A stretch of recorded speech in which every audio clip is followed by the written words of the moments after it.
Hi, I'm Megan, a nurse within the Tissue Viability team for Leicestershire Partnership Trust. This video is all about what can be done to prevent pressure ulcers from happening. There are lots of things you or your carers can do to prevent pressure ulcers, such as checking your skin, changing your position regularly, and eating and drinking well. But there are other things that can be put into place if they are required. If you have been assessed as at risk of developing a pressure ulcer, your nurse or health professional may recommend equipment for you to use which will reduce your risk. It's important to remember though that even with pressure relieving surfaces, this does not take away the need to regularly change position. Pressure relieving cushions work by evenly distributing your weight over the surface, which allows better blood flow to your bottom. They are often made from foam or gel, however cushions with cells filled with air are also available if they're required. Donut-shaped cushions are no longer recommended, even though they're still available on the market. This is because they have the hole in the middle, they do not evenly support your bottom, and you may develop pressure ulcers from where your bottom is in contact with the ring shape. If you usually use a riser recliner chair, further consideration should be made, as pressure relieving cushions can slip out if the riser function is activated, and they can alter the height of the chair. There's an alternative foam cushion available for use in riser recliners which straps into the chair.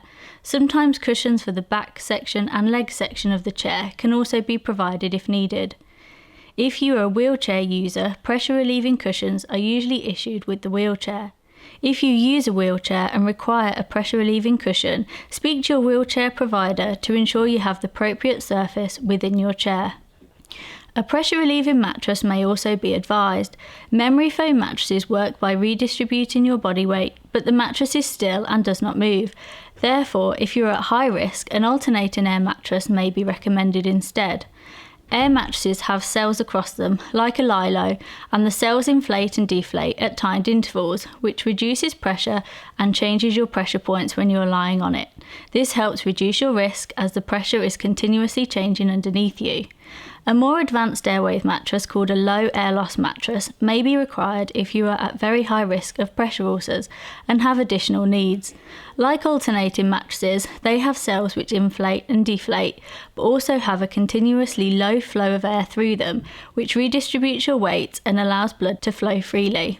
These mattresses can also be helpful if you have issues with moisture to the skin from perspiration or incontinence, as the air blowing through can create a cooling climate to lay on and helps to dry skin. Although rare, occasionally an air mattress may have a fault which causes it to bottom out. This is where the air cells deflate or separate, which causes you to sink through the mattress and your body may come into contact with the bed frame. Unless you have reduced feeling, it is likely that you will notice when this has happened. However, it's good to get in the habit of checking for this. Cells of the mattress should be inflated and upright without any gaps between them. If this happens, you must call the equipment provider to come out and check the equipment, as it may need to be replaced.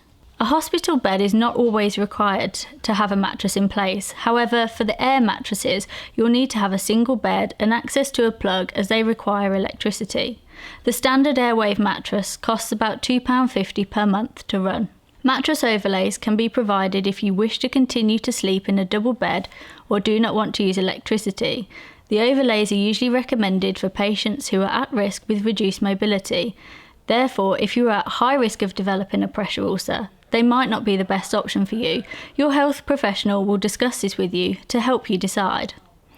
If you are provided with a cushion or a mattress, it's important that you sit directly on it and do not have lots of other layers over it, such as blankets, other cushions, or incontinence sheets, although a thin pillowcase or sheet is fine if this helps you to feel comfortable on it. Layering other materials will stop the equipment from working effectively, as it will create barriers between your skin and the pressure relieving surface. Multiple layers can also cause warmth and sweating, which may increase the risk of moisture and skin damage. Resting your calves on pillows is always recommended as a first line to help keep your heels free from pressure. For further information on this, you can refer to our other video on repositioning, which shows you how this can be done. In some cases though, a nurse may suggest a special boot to help you offload your heels. These boots can be worn when in bed or in a chair, but should not be used when mobilising. They're fixed in place with Velcro straps, and the boot creates a void around the heel to keep it free from pressure. If it's not possible to keep your heels free from pressure all of the time, Gel pads can be used if your skin is not broken and is healthy. These work by redistributing the pressure. The gel pads come in a variety of shapes and sizes, including strips, so are useful on other parts of the body such as the spine, elbows and in between fingers and legs if your hands or legs are tight and stiff. The gel pad should be removed, skin dried and gel pads replaced a couple of times a day to ensure that the skin is healthy and to allow air to circulate. Gel strips can sometimes cause sweating and therefore skin will also need to be checked for moisture damage. If you have spasms of the limbs or are at risk of skin injury from movement, such as moving around in bed, parafrictor garments can be prescribed for you. These are in the form of booties, like socks that slip on and velcro in place, and underpants.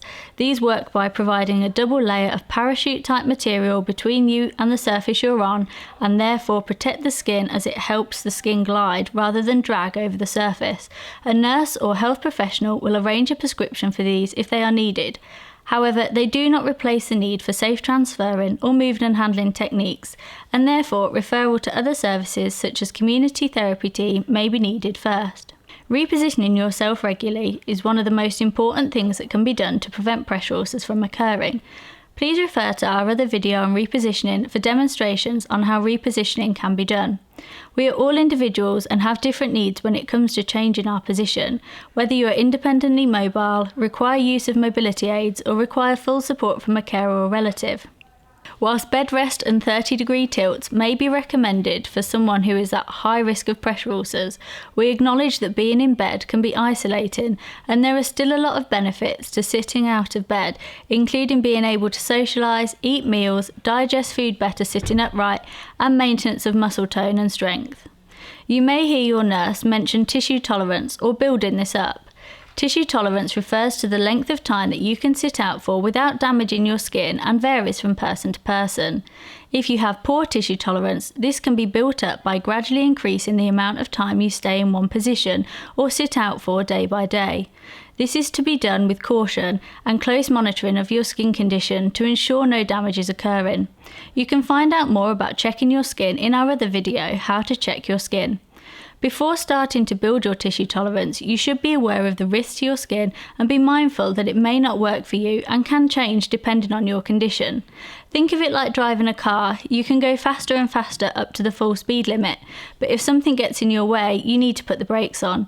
It's the same with tissue tolerance. You can sit out or stay in one position for longer and longer, but if there are any changes or damage to your skin occurring, it shows that this isn't working for you and you may need to make some changes, such as the surface you're sitting or lying on, the position you're in, or how often you are changing position. If you have had a pressure ulcer before, even if it was a long time ago, the healed skin will never be as strong as the skin that has not been pressure damaged, so it may not have the same tissue tolerance as elsewhere on the body. Nighttime repositioning should also be considered. Often people have a routine for repositioning during the day, but during the night find they are in one position all night long. It can be normal for you to naturally turn yourself during your sleep. However, if you're unable to move yourself or require assistance, it's unlikely that you will do this during your sleep. If you're at high risk of developing pressure ulcers and do not move at night for long periods of time, it can be beneficial to come up with a plan to ensure that you are changing your position. For example, this could be to get into bed in one position and change your position before you fall asleep, setting an alarm in the early hours to change position again, and then moving when you wake. If you have relatives who can help you, they may also be able to help you change your position when you're in bed and overnight. It is recognised that committing to overnight repositioning can have an effect on sleep, and this can affect your overall well-being. If this is a concern, speak to your nurse, as there is equipment called a turning system, which can reposition you gently overnight whilst you sleep. There are some limitations to how this equipment can be used. You'll need to have bed rails on your bed and will not be able to sit in an upright position whilst it's running. The turning system can also be used in the daytime if it is required and can be turned off when having care provided or eating your meals. To reduce the risk of damage to your skin, it's essential that you keep your skin clean and dry. If you have issues with moisture, which could be from either incontinence, sweating, saliva, or wound fluid, you're at high risk of developing a moisture lesion and can also increase your risk of developing a pressure ulcer. This is because when your skin is in contact with moisture, it can become softer and soggy. Think about when you've been in the bath for too long or done the washing up and the skin on your fingers goes wrinkly. Urine and poo contain toxins that disrupt the pH balance of the skin. This can cause soreness and a burn-like effect to the skin. Incontinence pads are designed to hold fluid away from the skin to keep it dry, therefore it's essential that you have pads with the correct absorbency. Your GP or nurse will be able to refer you for a continence assessment if you think you need pads or your needs have changed. Incontinence sheets or puppy pads should not be used. These are generally not absorbent enough to cope with incontinence and do not hold the fluid away from the skin. They're also usually plastic backed, so can cause warmth and sweating, which will exacerbate any issues with moisture that you already have. Skin should be washed with a mild, non-perfumed soap so as not to dry the skin or irritate it. However, if you do have any lesions or broken skin, plain water is recommended. It should also be dried thoroughly with a clean towel by patting the skin rather than rubbing it. If your skin is in contact with moisture, a barrier cream may be recommended. Barrier creams work by moisturising the skin and creating a film protective layer over your skin to protect it from moisture it comes into contact with. It's important not to apply too much of a barrier cream to your skin, only a small amount is required. A pea-size amount to cover an area the size of your hand. Some creams that are available over the counter can be quite thick and white in colour. These are not recommended as they can cake onto the skin and create a white layer that you can't see through easily to check the skin. Due to the consistency of the cream, it can also clog up holes on incontinence pads and stop them working effectively. Alternatively, if you already have a moisture lesion, a film or spray may be advised instead. This can be applied to broken areas and provides a film over the skin and open areas. It also lasts for up to 72 hours or after every third cleanse, so is longer lasting than a cream. Sometimes prolonged exposure to moisture can cause your skin to become dry and flaky. Therefore, an emollient wash or cream can be prescribed for you to use. Your nurse will assess your needs and recommend a regime that's suitable for you.